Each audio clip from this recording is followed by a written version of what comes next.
everybody. I'm just wondering if this is the first lunch for anybody that's here today. Anybody not been to a lunch before? Okay. Oh, gentlemen, welcome. Thank you so much for coming today. And I think these lunches are very important. The numbers are growing every time we run them. And I think we're very privileged to have wonderful speakers. Today is no exception. So, my name is Michael Wood. I'm the president of RAOTC. And it's a club that I really enjoy being involved in. I suppose I've been, my grandfather was a ham, so I'm very interested in the background of the hobby, and I find that the resources in this room are amazing. Peter Walton, for example, gave a brilliant talk at the last luncheon, if you remember it. It was excellent. And we've had many other people who've reminisced about the past. But today we've got a very special speaker. His name is Peter Marks. And I said to him, tell me a little bit about yourself. And he said he has a career in software development media, and he's mostly and most famously known for his WSPR watch software for iPhone, and he's also a regular contributor to ABC's Radio Nightlife program where he talks about technology. So he's well versed and he's got a lot of experience, and he's going to talk to us about AI and the radio. And AI is the flavour of the month, so I'm looking forward to hearing his talk. So please welcome Peter Marks. Thank you.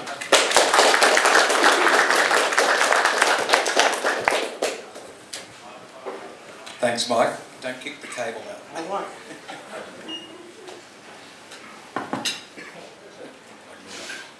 Okay, well, thank you for having me. I'm sorry Peter Cousins, who was the advertised speaker, was unable to join us today. I just want to say that I feel a bit like a fraud.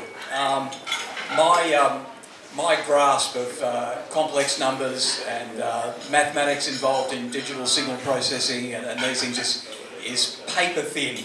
I have a vague recollection. But recently I've been able to achieve things in software which I never would have attempted in the past due to some of the AI tools which have really got better in the last year or so. And even in the last couple of months, some of them have just got much better, just in February even. Now, I think that I'll just mention my software. So some of you may have used the software that I've written up. I've been a programmer most of my career, but I would say I'm a journeyman programmer. I'm not a sophisticated programmer.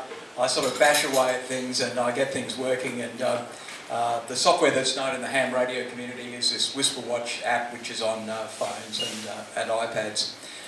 I'm glad to say that I've retired because I don't know that I want to be working right now. Things are changing rapidly and the job of programmers has changed. The whole job, the whole field which they call AI is, I don't think it's really the right way to describe what we're using. AI is kind of this umbrella term for a whole lot of things, and they're not new. The bit of AI that is really taking off at the moment is called machine learning, which is where a programmer might write some software where you have to know everything about how the business works, you have to write it down, you have to then code exactly how it works, and you basically as the programmer understand exactly what's going on in that code and you do it step by step. Machine learning is a complete other approach, and where I think most of us first saw that was these models that could recognise images. So a model is trained, it's a neural net, it is trained by giving it large numbers of sample data that have been labelled. Now you might have seen that a few years ago when we first got these things that could recognise a cat or a dog. Basically they had thousands of images of cats and thousands of images of dogs, and they trained the model to recognise, oh, that's a cat or that's a dog. And then they have a few images they keep aside that they know what they are, and they test the model and say, well, here's one, what do you think it is? It says, I'm 60% sure that it's a cat, and it's 40% that it could be a dog. And what we end up with is models that, these image models work incredibly well. If you go to Google and you in your photo library and you say, find me a chicken at sunset on a beach, it can do it. It's amazing. But of course, the interesting thing as a software developer is we really don't know how they work. We don't know what the model is looking for to say that's a cat or that's a dog. It's just been trained and it's somehow come up with something. It might be, if you're trying to do it manually, it might be looking for whiskers on the face or something, or I don't know how you would do it. But they do work really well, and it's just a mystery. So I wondered if I could use some of these new tools in ham radio for things that I like to play around with. The Hack RF is a wonderful toy. Has anyone got a Hack RF? The NFL has low. Oh, well, gee. Well, anyway, they're a great toy. I've used them. They can take a slab of a band, like I've used it with the 40-metre band, to just record like 100 kilohertz wide of a contest, and you can record that to this one here, which has got an SD card, and you can record the band to that, and then you can play it back, and what you get back is the 40-metre band with all of the stations that were on at the time you recorded. It's using quadrature samples, IQ samples, and it writes them out to the SD card. So there's a format that these things record, and they're just 8-bit IQ samples interleaved. I've used this actually at the Macedon Rangers Club. I don't know if you guys remember that I brought along my direct conversion receiver one day, and to demonstrate it I had a playback of the 40-metre band. A couple of people came up to me and said, "That's amazing, this radio's got incredible reception inside the RSL with just a clip lead for an antenna. It's picking up all these stations." So I just use it to sort of give me a test signal. So what I was wondering was, could I write a program that would take a wave audio file, just a recording of my speaking, and turn it into the IQ file that the Hack RF needs in order to produce sideband. So I fired up Claude code. Don't try and read all this, but broadly what you're seeing here, on the left are the files, in the middle is the source code, and on the right is this Claude area where you give it what they call prompts.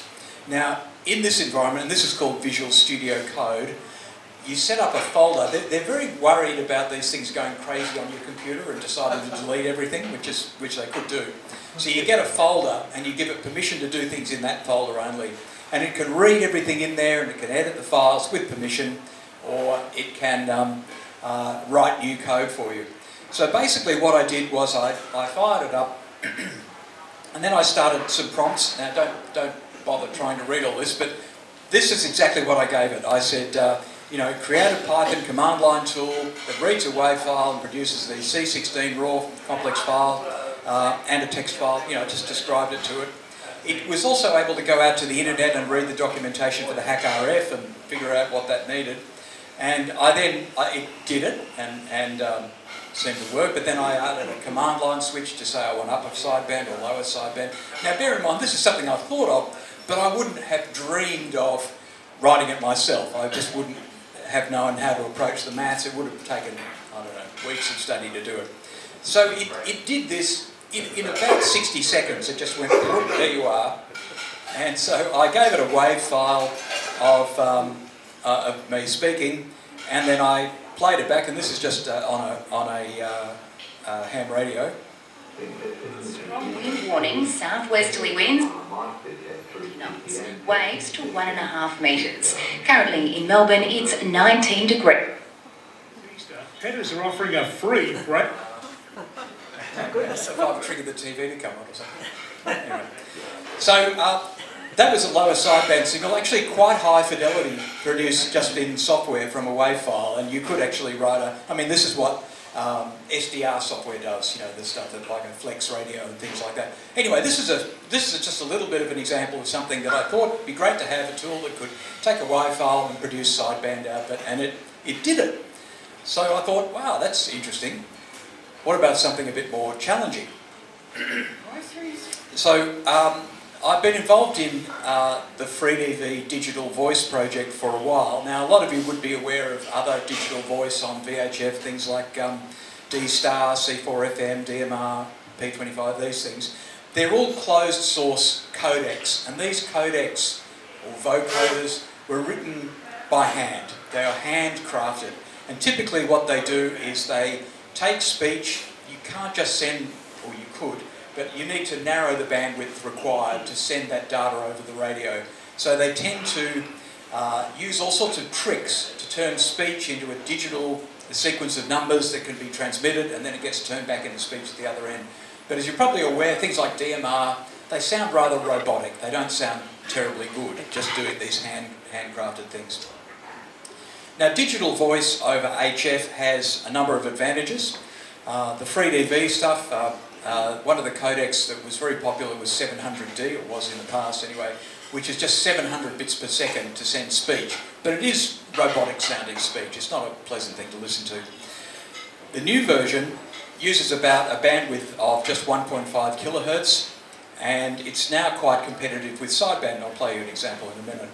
The apparent audio, the speech that you get out of it, sounds like an 8 kilohertz channel. So it sounds, it's not telephonic, it's actually quite nice sounding.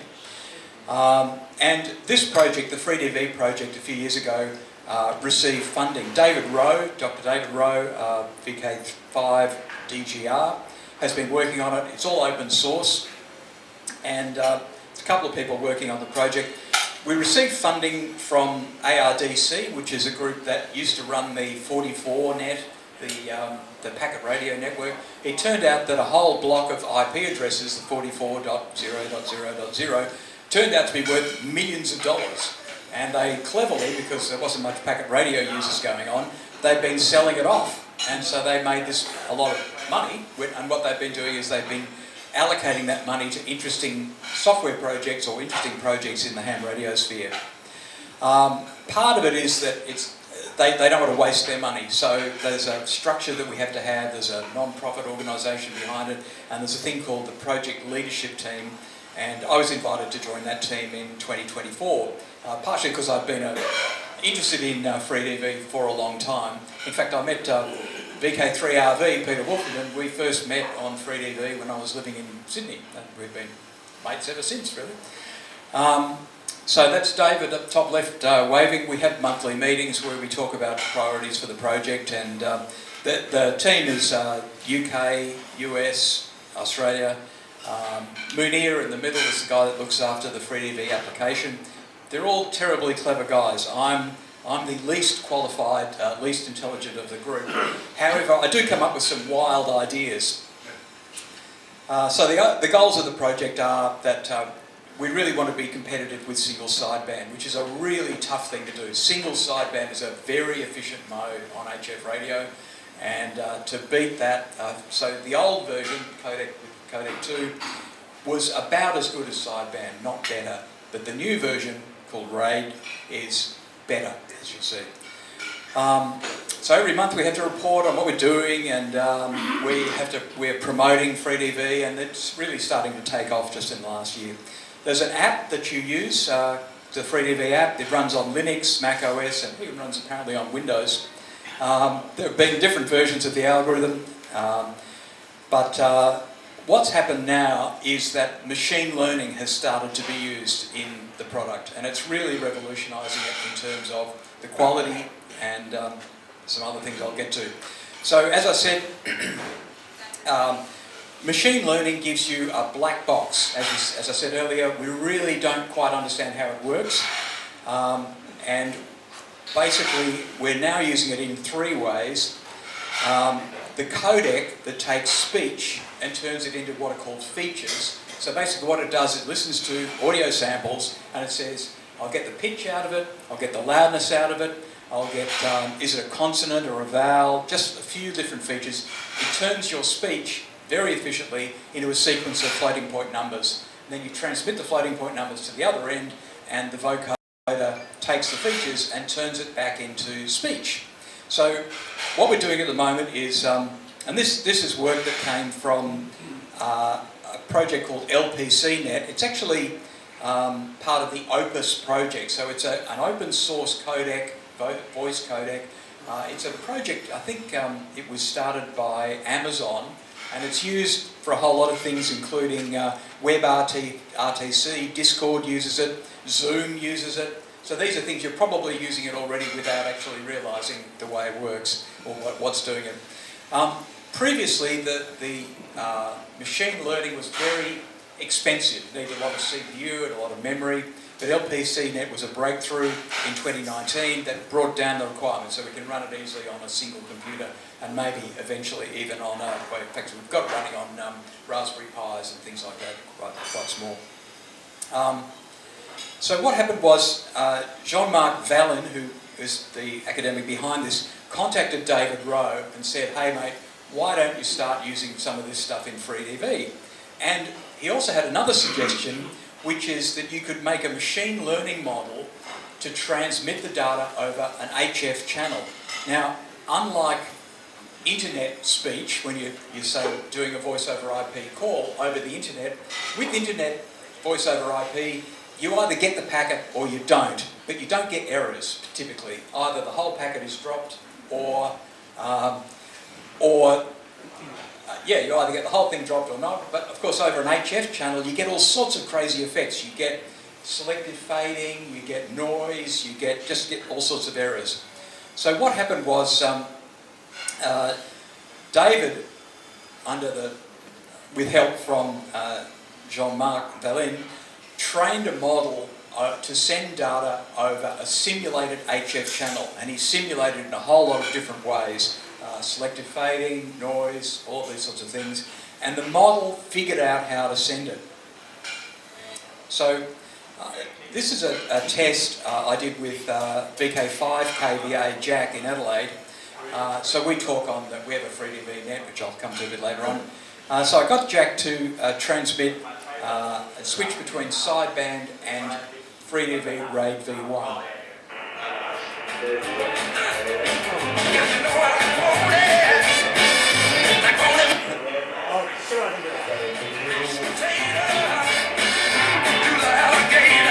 Watts digital, 30 watts digital. This is 20 watts digital, 20 watts digital, going to analog.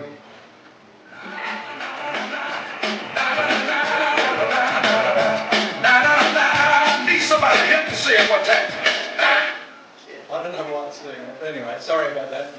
Hopefully you got the idea there that you can now, with FreeDV RADE, you can get down to something where it's quite difficult to listen to in sideband, but on digital it's pretty good.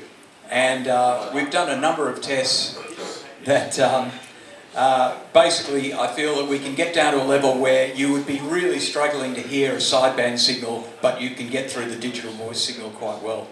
Now the interesting thing about this is that this RAID encoder, it still uses classical techniques. It uses orthogonal frequency division multiplexing, so it's 30 carriers, but each of those carriers is a QPSK carrier at sending at 50, I think it's 50 hertz. Now normally when you do QPSK, you get it's phase shift and amplitude, and it gives you quadrants. So a person that designs QPSK, you might have seen these displays where you'll see a bit of noise in the 4 quadrants. The one that RAID, the machine learning model, has created looks like this. So as I was saying, like recognising cats and dogs, we don't know what it's doing. The other amazing thing about it is that there's no error correction being added. This is not an error correction. Can you just go back and play another audio thing? I want to see what that fixed. Oh, okay. I think you fixed it. Well done. Thanks.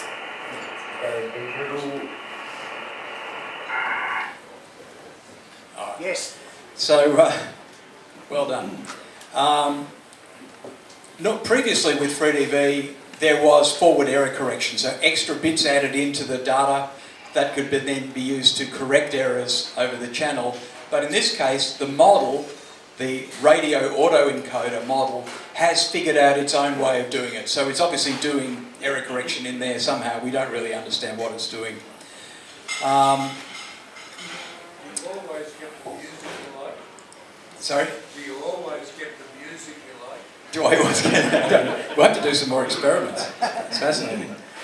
Okay, so so there's a mix there of machine learning, but also OFDM is a classical technique. So there is sort of normal techniques in there, but each of these 30 carriers is what the model came up with.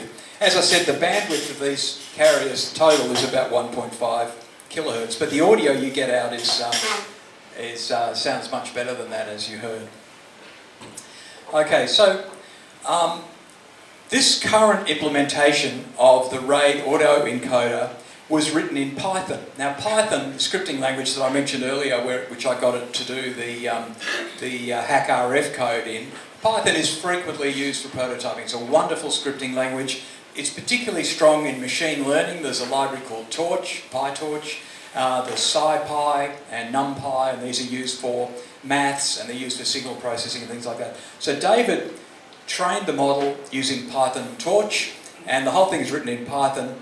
And the problem with that is that the app at the moment, the FreeDV app, has to have Python embedded in it, which means it's big. It's about 600 megabytes of download.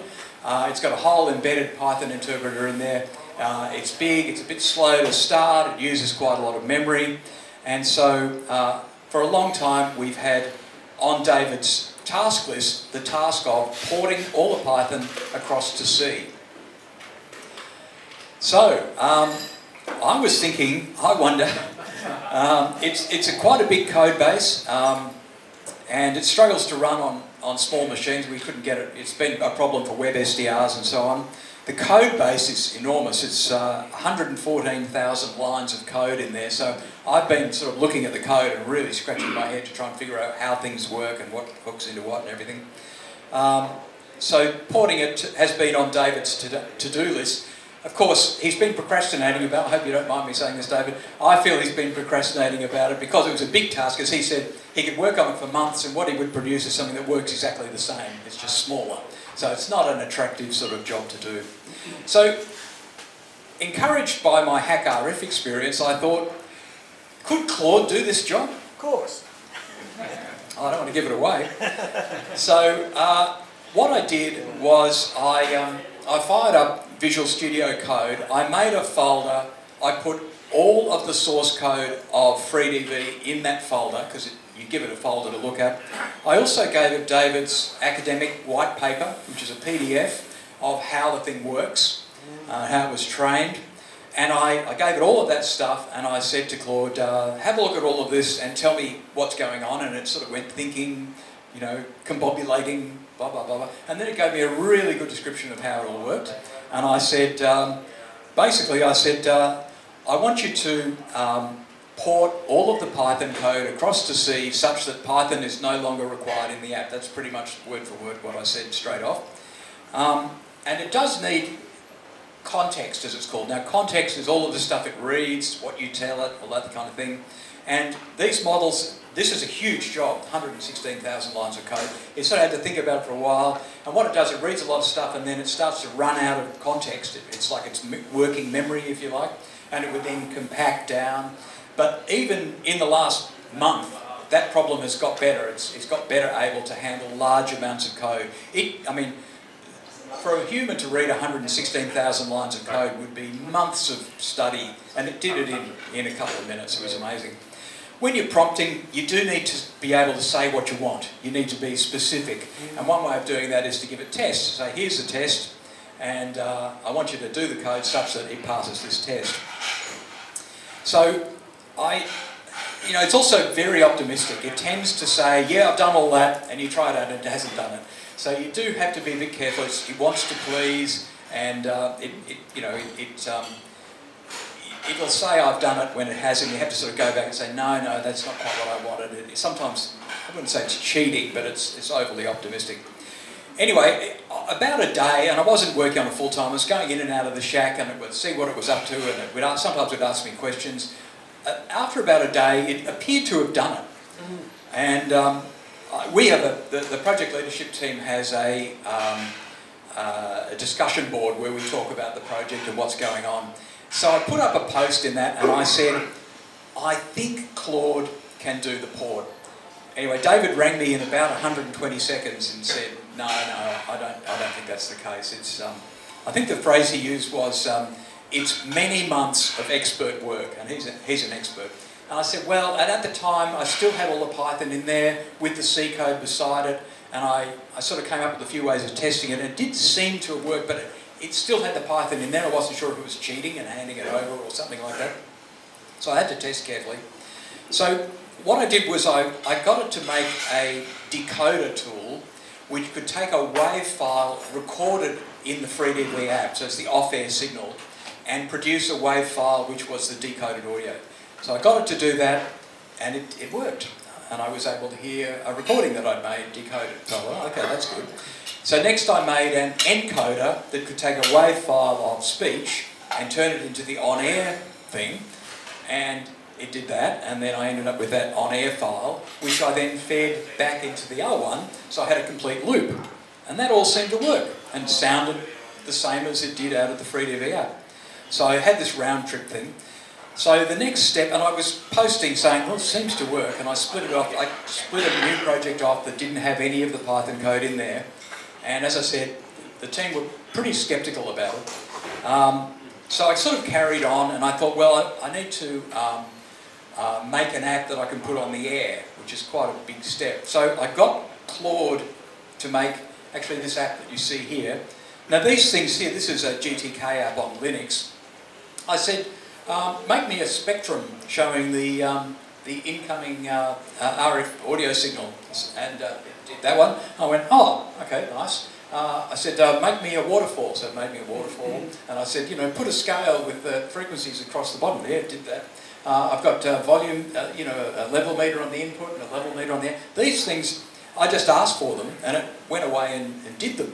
It's really good. I think perhaps that might be one of the reasons. It's very good at GTK applications, C and C++, and doing this kind of stuff. And I think the reason is it's been trained on a lot of open source software. So there's a tremendous amount of Python out there. There's a tremendous amount of Linux, GTK, C++ out there. So it's just able to do these sorts of things. I mean, I would really struggle to do something. It has to do a fast Fourier transform array, which it fed up in another thread, and then read the data out and display it. It's amazing. Anyway, so I did all that. How do you ask it?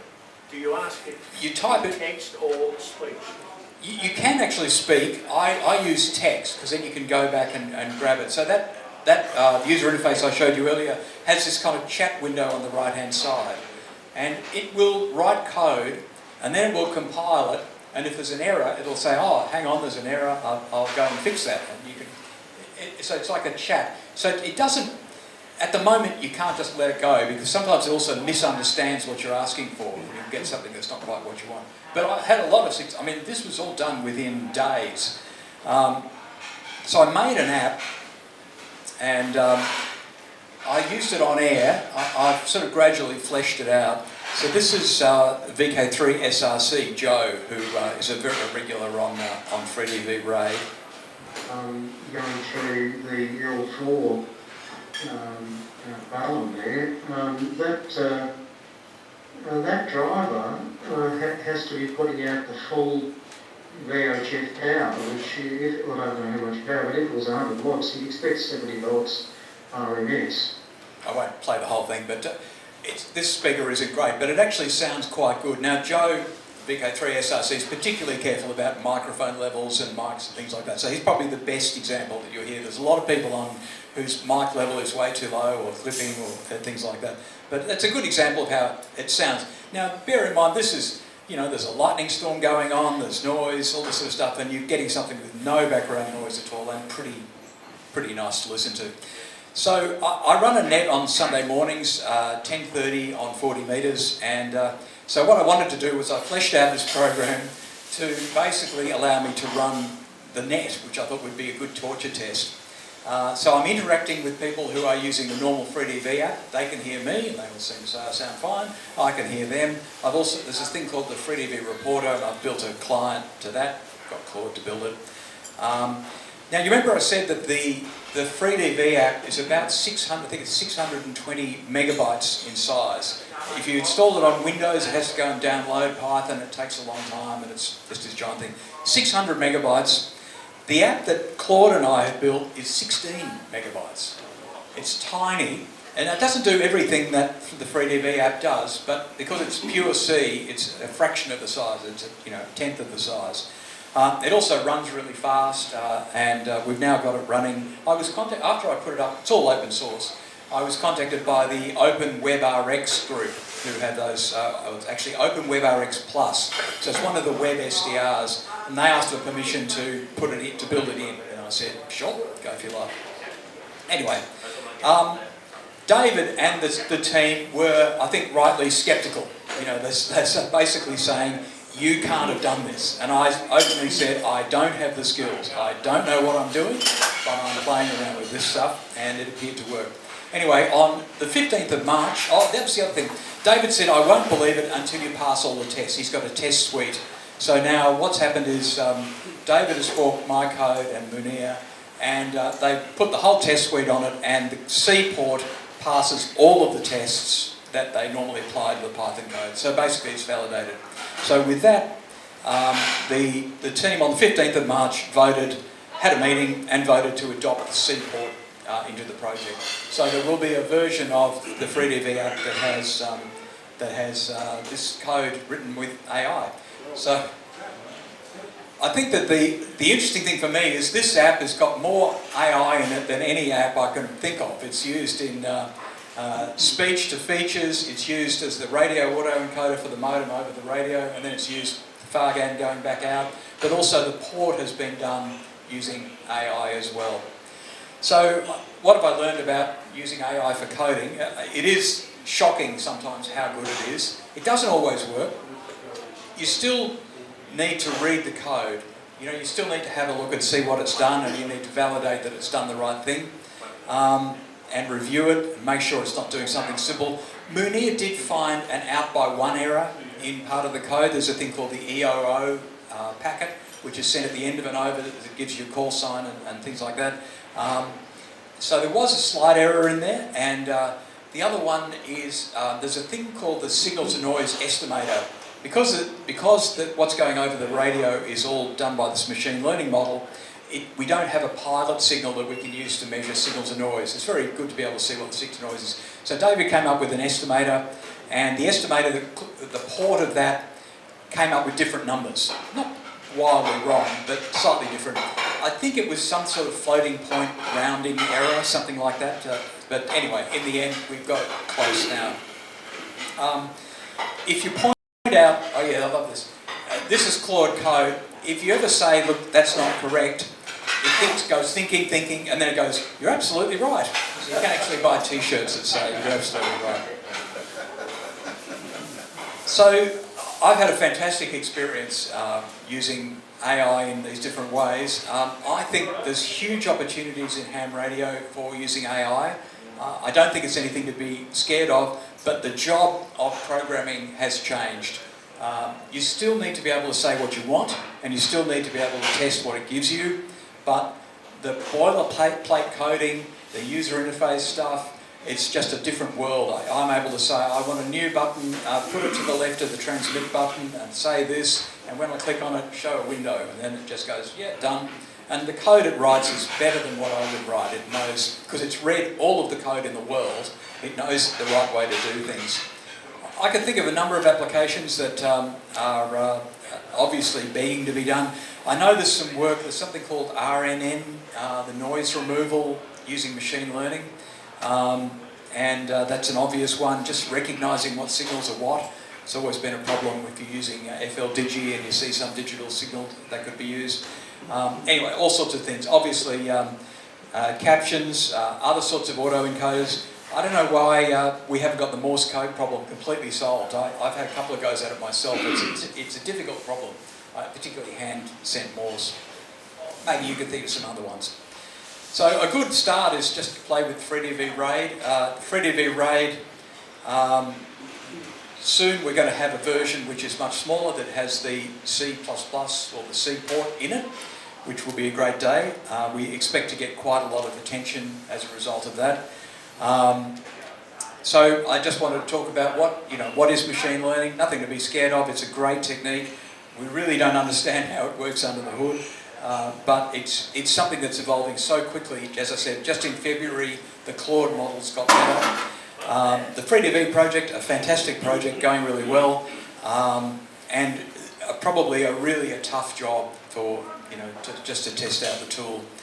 There is a RAID version 2 coming, which it uses the Fargan At the moment we're using this thing called LPCnet to encode speech. It will use FarGAN for both encoding and the decoding, which will make it sound a little bit better. RADE V2 uses an improved radio autoencoder, so it will take up less bandwidth. I've heard some early tests, sounds good. David, as I said, has said that the work that I did was many months of work was done. Some scepticism there, quite rightly, but I think now we've got to the finish line. He commented the other day to me that he thinks RADE V3 will be written by AI. It won't be something that he handcrafts in any way. So if you'd like more info about FreeDV, there's a website, freedv.org, and do give digital voice a go. It's really taken off just in the last year. We've got worldwide nets, and there's a Sunday morning net here in Victoria. Lots of technical papers. If you do have some programming skills, there is ChatGPT. I think Claude Code. I should say also, I was on the free tier and I ran out quickly. You run out of context. There's a number of tokens that it uses. This sort of project, you have to be on a paid tier. I've signed up for the $200 a year tier, which is not much money, and I reckon I've got thousands of dollars of value out of it, just the work it's done for me. Even I just get it to write little tools here and there, just quickly knock things out. My experience so far has been, I would say, shockingly good. It's just extraordinary, and I think we're in a new day in computing and in hand radio. That's it. Are there any questions?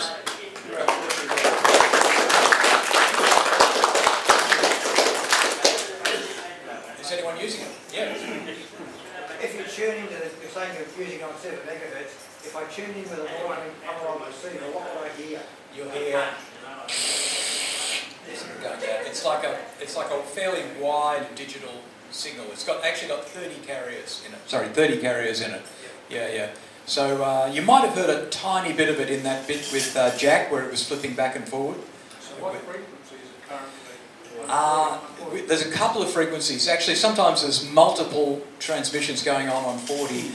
7083 is kind of the watering hole, where Joe is always. There's 7071, and I can't remember the other one. 4-5. Right, yeah, there's a few of them. Yeah. 14236. 14236 is kind of the international call channel. That's right, yeah, a lot of activity there.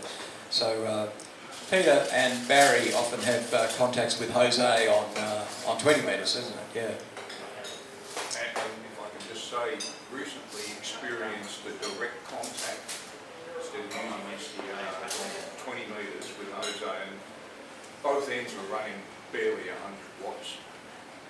Yeah. No fancy antennas, wire antennas, perfect copy, like listening to an FM signal. No, it's getting data over an HF channel is a really tough thing to do, and you saw that waterfall earlier. You'll get selective fading going across the waterfall, knocking out different carriers completely, and yet it gets through pretty well, and it doesn't seem to make that nasty distortion that you sometimes get with AM signals and sideband signals. Right, I think I'm done. Oh, sorry. Delays? Oh, Processing delay? I think it's about 20 milliseconds. It's well sub-second. No, it's very good. And the FarGAN vocoder, it's actually a predictive model. It uses a couple of samples of the data, and it guesses what speech would normally do in the milliseconds ahead.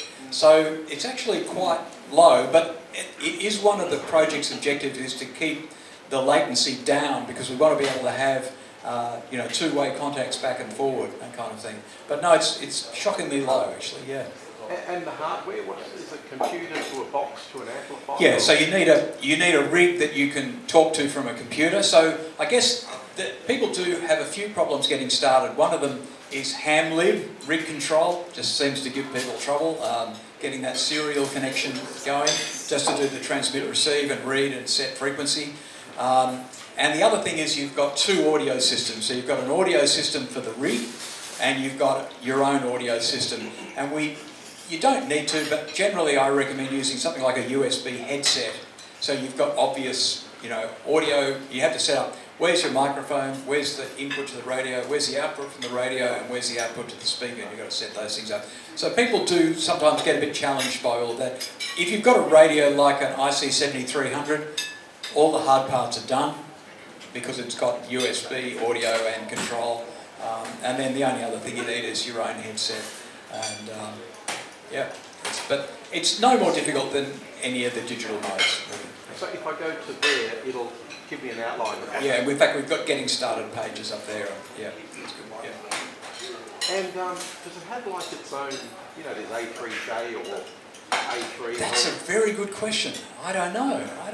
I'm sure it does. I don't know. Considered as a voice mode in frequency planning, I understand.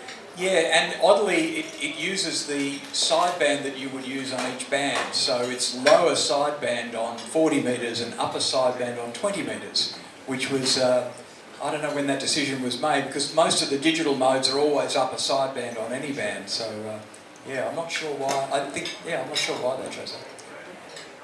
All right. Come up on Sunday. Any more questions? Come on. Oh, yes. Peter, is there a voice buffer which edges out at the end of the transmission? You often get that little verbal at the end. There's not much delay. There's a little bit of a buffer. There is a little bit of, it's got to have a few packets of samples in order to do the encoding. There's a thing called the EOO, the end of over frame, which is sent at the end, and it should be recognised by the receiving station, and it shows on the FreeDV reporter, it shows what SNR was reported and the call sign. But for some reason, the EOO seems a little bit unreliable, and what happens is rather than being recognised as being the EOO packet, it tries to decode it, so you'll get bloop, bloop, sort of thing, one more bit. But it's pretty good, I think. Yeah. What about dogs barking, coughing, sneezing, and so on? Or music. No, it's no good at any of those things. It's been trained on speech, and one of the criticisms is that female voices aren't as good as male voices because it's been trained on male voices mostly, and we need to fix that. But yeah, no good for anything else. It would not be good for a shortwave broadcast. It does not work with music or anything like that. Thank you, Peter, or should I say thank you, Claude. But that was a brilliant talk. I mean, a lot of it went over my head, I must confess.